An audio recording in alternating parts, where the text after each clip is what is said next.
मुख्यमंत्री मनोहर लाल ने पंचकुला के ताऊ देवीलाल स्टेडियम में खेलो इंडिया की तैयारियों का किया निरीक्षण। कहा, इन खेलों की आवश्यक आधारभूत संरचना के विकास पर खर्च किए जाएंगे 250 करोड़ रुपए। नौसेना दिवस पर राष्ट्रपति और प्रधानमंत्री ने दी शुभकामनाएं। कहा, नौसेना ने समुद्र में हमारे हितों की रक्षा करने के अलावा कोविड-19 संबंधित संकटों से निपटने में भी महत्वपूर्ण भूमिका निभाई। फरीदाबाद में मुख्यमंत्री अंत्योदय परिवार उत्थान मेले का किया गया आयोजन। 1,80,000 से कम वार्षिक आय वाले पात्र लोगों को सरकार की जन कल्याणकारी योजनाओं की दी जानकारी। और ओमिक्रॉन को लेकर कैथल जिला प्रशासन ने सरकारी अस्पतालों और प्राथमिक स्वास्थ्य केंद्रों में कोरोना जांच की संख्या बढ़ाई। विदेशों से आए लोगों पर रखी जा रही है विशेष निगरानी। नमस्कार, मैं ममता रानी। अब समाचार विस्तार से। मुख्यमंत्री मनोहर लाल ने आज पंचकुला के ताऊ देवीलाल स्टेडियम में खेलो इंडिया यूथ गेम्स के लिए की जा रही तैयारियों का निरीक्षण किया। मुख्यमंत्री ने कहा कि पंचकुला में खेलो इंडिया यूथ गेम्स के चौथे संस्करण के सफल आयोजन के लिए 31 दिसंबर तक सभी तैयारियां पूर्ण कर ली जाएंगी। मुख्यमंत्री ने कहा कि 5 फरवरी से 14 फरवरी 2022 तक होने वाले इन खेलों में 25 प्रकार की विभिन्न प्रतियोगिताओं का आयोजन किया जाएगा। इनमें देश भर से लगभग 10,000 खिलाड़ी भाग लेंगे। लगभग 10,000 के आसपास पार्टिसिपेंट्स इन खेलों में आएंगे। जो अभ्यागत हैं, जो स्पेक्टेटर्स है, ऑडियंस है, वो इसके अलग होगी, लेकिन हमें 10,000 लोगों की तो यहाँ ठहरने की व्यवस्था उनकी सबकी करने का अपना कार्यक्रम हमने बनाया है। कुछ चीज़ें 15 दिसंबर तक पूरी हो जाएंगी, कुछ चीज़ें 31 दिसंबर तक पूरी हो जाएंगी। लास्ट आइटम भी हमारी 31 दिसंबर तक कंप्लीट हो जाएगी। मुख्यमंत्री ने बताया कि खेलो इंडिया गेम्स में इस बार 5 प्रादेशिक खेल भी जोड़े गए हैं। उन्होंने कहा कि इन खेलों के लिए आवश्यक आधारभूत संरचना के विकास के लिए 250 करोड़ रुपए खर्च किए जाएंगे, जिसमें 150 करोड़ रुपए बुनियादी ढांचे के विकास के लिए और 100 करोड़ रुपए अन्य उपकरणों व सुविधाओं के लिए खर्च होंगे। हार्ड एंड सॉफ्ट दोनों मिलाकर, हार्ड यानी जो इंफ्रास्ट्रक्चर बनाया जा रहा है, सॉफ्ट यानी जो इन खिलाड़ियों के लिए बाद में व्यवस्था में जो काम करने होंगे, सबका मिलाकर 250 करोड़ रुपए का खर्च है, जिसमें 100 करोड़ रुपया सॉफ्ट आइटम्स के लिए और 150 करोड़ रुपया लगभग हार्ड आइटम्स के लिए। आज लगभग 2 महीने इन गेमों को शुरू होने में बाकी हैं। मुख्यमंत्री ने कहा कि प्रदेश निरंतर खेलों में आगे बढ़ रहा है और राज्य सरकार हर वर्ष खेलों के बजट में वृद्धि कर रही है। उन्होंने कहा कि राज्य सरकार द्वारा कैच देम यंग पॉलिसी के तहत बचपन से ही खेल प्रतिभाओं को तराशने के लिए 500 और खेल नर्सरियों को विकसित किया जाएगा। बजट को हम हर साल बढ़ा रहे हैं। आवश्यकता के हिसाब से जितनी जितनी आवश्यकता होगी, जितना जितना इंफ्रास्ट्रक्चर का जरूरत पड़ेगी, उसके हिसाब में लगातार बढ़ाएंगे। और न केवल इंफ्रास्ट्रक्चर, बल्कि खिलाड़ियों को आगे बढ़ाने के लिए उनकी सुविधाएं, जैसे नर्सरीज हैं। हमने पहले 500 नर्सरी कोविड से पहले हमारी चल रही थी। कोविड के दिनों में प्राय सब बंद हो गई थी, क्योंकि आना जाना ही बंद हो गया लोगों का, बच्चों का खास करके। अब हमने दोबारा से उन 500 को शुरू कर रहे हैं। और आज नौसेना दिवस है। 1971 में पाकिस्तान के कराची बंदरगाह पर भारतीय नौसेना द्वारा किए गए साहसी हमले को चिन्हित करते हुए हर साल नौसेना दिवस 4 दिसंबर को मनाया जाता है। नौसेना प्रमुख ने नौसेना दिवस के अवसर पर दिए अपने संदेश में भारत की समुद्री सीमाओं और संप्रभुता की रक्षा की प्रतिबद्धता को दोहराया। उन्होंने कहा कि कोविड के संक्रमण काल में नौसेना ने देशवासियों को स्वदेश लाने के साथ साथ मित्र राष्ट्रों को समय से मानवीय सहायता भी पहुंचाई। पैंडेमिक से लड़ने के लिए राष्ट्र द्वारा किए गए प्रयासों में अपना पूरा योगदान दिया और हेल्थ केयर और एड पहुंचाकर फ्रेंडली फॉरेन कंट्रीज की भी हेल्प की। इनहेरेंट मैरिटाइम कैरेक्टर और हिंद महासागर में जियो स्ट्रैटेजिक पोजीशन, एक मुख्य सामुद्रिक राष्ट्र के रूप में हमारी पोजीशन को डिफाइन करता है। भारतीय नौसेना समुद्र में भारत के नेशनल इंटरेस्ट को बढ़ाने और इंश्योर करने में इम्पोर्टेंट भूमिका निभाती है। राष्ट्रपति रामनाथ कोविंद ने नौसेना दिवस के अवसर पर शुभकामनाएं दी हैं। उन्होंने ट्वीट करते हुए कहा कि नौसेना दिवस पर सभी नौसेना कर्मियों, पूर्व सैनिकों और उनके परिवारों को बधाई। समुद्र में हमारे हितों की रक्षा करने के अलावा हमारी नौसेना ने कोविड-19 संबंधित संकटों से निपटने में भी महत्वपूर्ण भूमिका निभाई है। भारतवासी आपकी सेवा के लिए आभारी रहेंगे। प्रधानमंत्री नरेंद्र मोदी ने भी नौसेना दिवस के अवसर पर बधाई देते हुए कहा कि हमारे भारतीय नौसेना के अनुकरणीय योगदान पर गर्व है। हमारी नौसेना को इसकी व्यावसायिकता और उत्कृष्ट साहस के लिए व्यापक रूप से सम्मानित किया जाता है। प्राकृतिक आपदाओं जैसे संकट की स्थिति को कम करने में हमारे नौसेना के जवान हमेशा सबसे आगे रहे हैं। बल्लभगढ़ में आज मुख्यमंत्री अंत्योदय परिवार उत्थान मेले का आयोजन किया गया। हरियाणा फेयर हाउस के चेयरमैन और पृथला के विधायक नयनपाल रावत ने मेले का शुभारंभ किया। मेले में संबंधित 18 विभागों की तरफ से स्टॉल लगाकर 1,80,000 से कम वार्षिक आय वाले पात्र लोगों को सरकार की विभिन्न जन कल्याणकारी योजनाओं की जानकारी दी गई। इस मौके पर विधायक नयनपाल रावत ने कहा कि प्रदेश सरकार द्वारा गरीबी रेखा से नीचे जीवन यापन करने वाले लोगों को मुख्य धारा में लाने के लिए कई योजनाएं शुरू की गई हैं। इन योजनाओं का लाभ पात्र लोगों तक पहुंचाने के लिए ये मेले लगाए जा रहे हैं। वहीं उपायुक्त ने कहा कि मेले में स्वरोजगार को बढ़ावा देने के लिए पात्र लोगों को ऋण दिया जा रहा है। गरीब है वो और गरीब ना होता चला जाए, उसको भी आगे बढ़ाकर उसको विभिन्न प्रकार की योजना के माध्यम से विभिन्न प्रकार की स्कीम दे करके उसको भी लाइमलाइट में लाया जाए, ऊपर की पंक्ति में लाया जाए, ताकि इस देश और प्रदेश से गरीबी खत्म हो सके।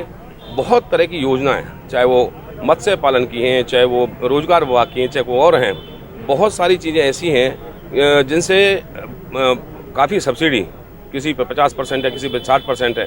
तो सब्सिडी के माध्यम से उनको 3 लाख का, 2 लाख का, 4 लाख का जो भी लोन है वो बगैर किसी इंटरेस्ट के दे करके केवल गरीब परिवार को आगे बढ़ाने का काम हमारे माननीय मुख्यमंत्री और हमारी सरकार कर रही है। रूरल टच से जो भी हमारे विभाग है वो सभी विभाग बैठे हैं। आज रिस्पॉन्स बहुत अच्छे हैं और उम्मीद करते हैं कि जो भी यहाँ लोग आएगा, जैसे ऊपर से भी निर्देश है हमारे कि कोई भी आदमी वो इच्छुक है काम करने के, लोन लेने के, तो वो यहाँ से लोन लेके ही जाए, ताकि स्वरोजगार या किसी भी हम डिपार्टमेंट में उसको कार्यरत कर सकें। मेले में आई महिलाओं ने बताया कि मेले में उनका 1 लाख रुपए का ऋण मंजूर हुआ है।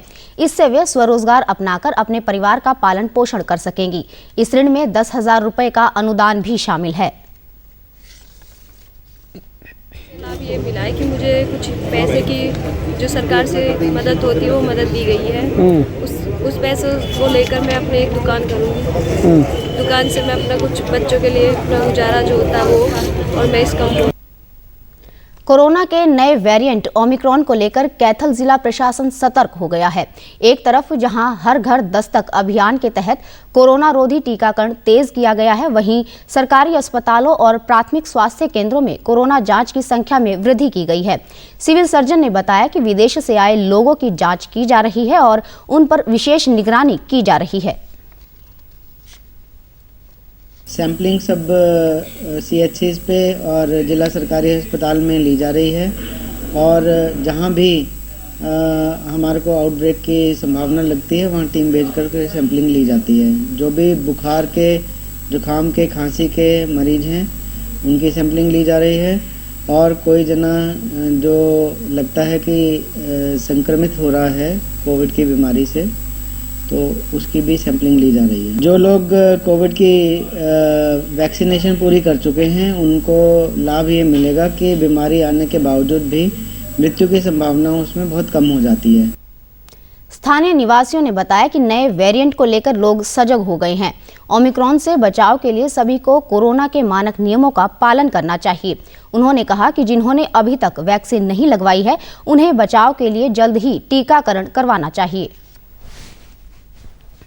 जो लोग घबराए हुए हैं, पैनिक हो रहे हैं, उनको देखते प्रशासन ने कड़े अपने स्टेप लिए हैं। वो हॉस्पिटल जा के फ्री सैंपलिंग कर रहे हैं, अपना जाके अपने लोगों को कह रहे हैं कि अपना वैक्सीनेशन कराइए जाके। अपना अपील करना चाहूँगा, अपने टाइम टू टाइम वैक्सीनेशन लें, अपना जाके पूरा अपना जो भी दिक्कत आती है डॉक्टर को दिखाएं, अपने डॉक्टर को रिकमेंड लें, उनसे क्या क्या प्रिस्क्रिप्शन पे मेडिसिन लें उनसे। दवाई लेने आ रहा हूँ, यहाँ पर कोरोना का टेस्ट किया, ये बहुत अच्छी बात है। सिरसा लोकसभा क्षेत्र की सांसद सुनीता दुग्गल आज फतेहाबाद जिले में विभिन्न कार्यक्रमों में शामिल हुई और लोगों की समस्याएं सुनकर मौके पर ही समाधान करवाया। इस अवसर पर सांसद ने कहा कि किसानों की मुख्य मांगों को मान लिया गया है, बाकी मांगों का बातचीत के माध्यम से हल निकाला जाएगा। उन्होंने बताया कि प्रधानमंत्री ने भी कहा है कि किसानों के जो भी मुद्दे हैं उसके लिए एक कमेटी बनाई जाएगी और उसमें जो निर्णय होगा उसे लागू किया जाएगा।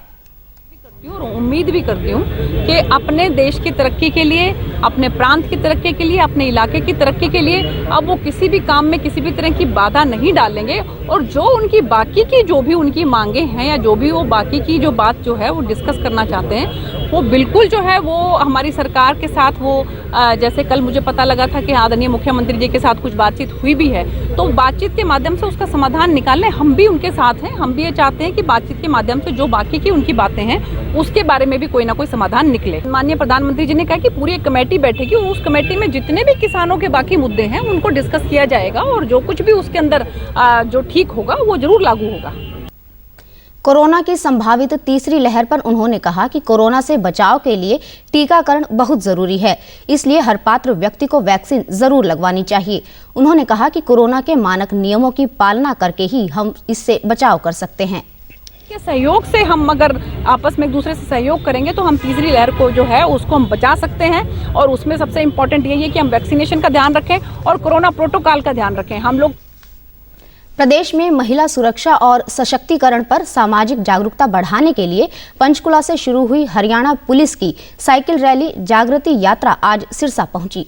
रैली में शामिल पुलिस निरीक्षक ने बताया कि जागृति यात्रा के माध्यम से महिलाओं, छात्राओं और बच्चों को उनकी सुरक्षा के प्रति अधिक जागरूक होने का महत्व समझाया जा रहा है।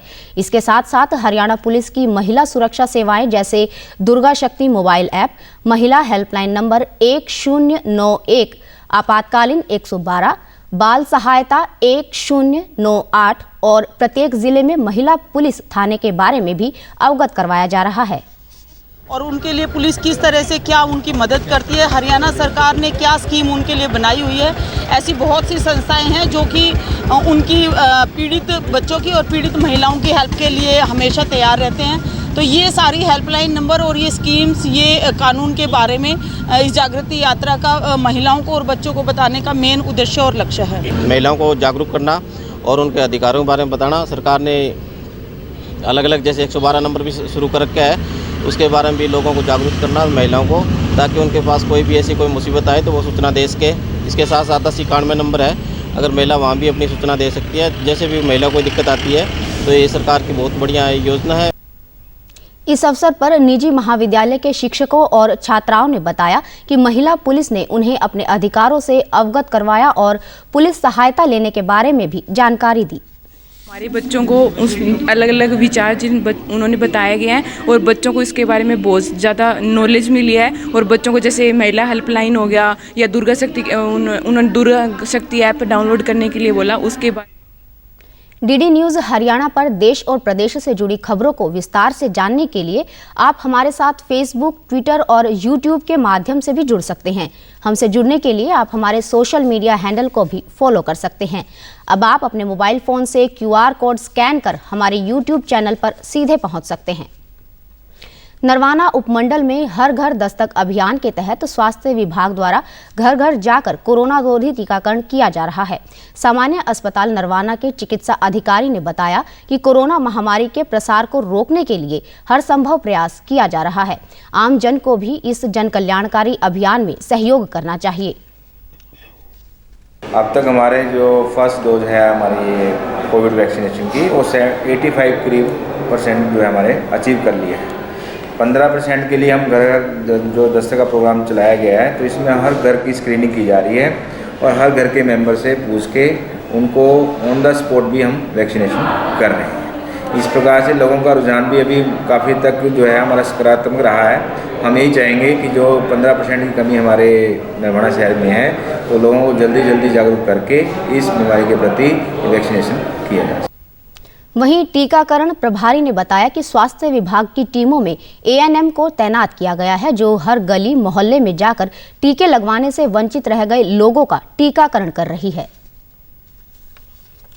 उस 6 टीम में ANM के साथ हमने एक दो आउटसोर्सिंग एम्प्लॉय दे रखे हैं और सक्षम के कुछ एम्प्लॉयज दे रखे हैं साथ में।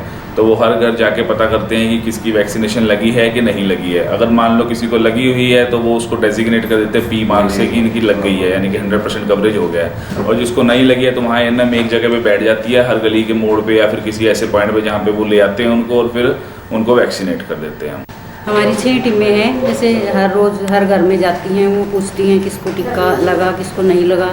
जिसको नहीं लगा, कोई इच्छुक नहीं है तो उसको भी वो समझाने की कोशिश करते हैं। जिन्होंने वैक्सीन नहीं लगवाई उनको घर घर जाके हम लोग समझा रहे हैं, उनकी जितनी भी मानसिक धारणाएं, जो गलत धारणाएं फैली हुई हैं उनको दूर कर रहे हैं, साथ में वैक्सीनेशन के लिए उनको समझा रहे हैं। लोग हमारी बातों को समझ भी रहे हैं, वैक्सीनेशन करवा रहे हैं। टीका लगवाने वाले नागरिकों ने कहा कि उन्होंने आज अपने घर पर ही कोरोना टीके की खुराक ली है, जिससे उन्हें काफी सुविधा हुई और उनका समय भी बचा है। इसके लिए वे स्वास्थ्य विभाग का आभार व्यक्त करते हैं। मैंने आज फर्स्ट डोज लगवाई है, लेकिन मैं सबको ये कहना चाहती हूँ कि ये डोज लगवा लेनी चाहिए। आने वाले टाइम में ये जो डोज कंपलसरी कर दी जाएगी। अच्छा लगा, जैसे आए बताया घर पे भी कोरोना वैक्सीन कितनी ज़रूरी है, इसके लिए हमने नहीं लगवाया था, तो आज बताया भी आगे बहुत ज़रूरी हो जाएगी, इनके लिए भी ये बहुत ज़रूरी है, बीमारियों से बचना पड़ता है, इसलिए आज एक लगवा। अंत में इस बुलेटिन के मुख्य समाचार एक बार फिर। मुख्यमंत्री मनोहर लाल ने पंचकुला के ताऊ देवीलाल स्टेडियम में खेलो इंडिया की तैयारियों का किया निरीक्षण। कहा, इन खेलों की आवश्यक आधारभूत संरचना के विकास पर खर्च किए जाएंगे 250 करोड़ रुपए।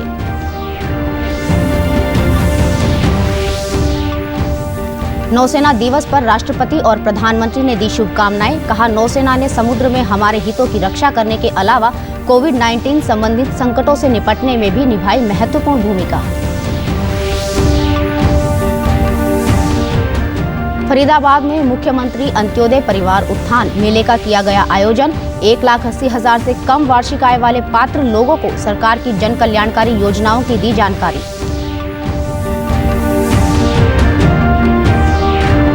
और ओमिक्रॉन को लेकर कैथल जिला प्रशासन ने सरकारी अस्पतालों और प्राथमिक स्वास्थ्य केंद्रों में कोरोना जांच की संख्या बढ़ाई। विदेश से आए लोगों पर रखी जा रही है विशेष निगरानी। सभी दर्शकों से अपील है कि आप जब भी घर से बाहर निकले तब मास्क जरूर पहनें, 2 गज की दूरी बनाए रखें और एक नियमित अंतराल पर अपने हाथ धोते रहें। और अगर आप पात्र हैं तो टीकाकरण अवश्य करवाएं, तभी आप कोरोना महामारी से बच सकते हैं। आज के बुलेटिन में बस इतना ही। नमस्कार।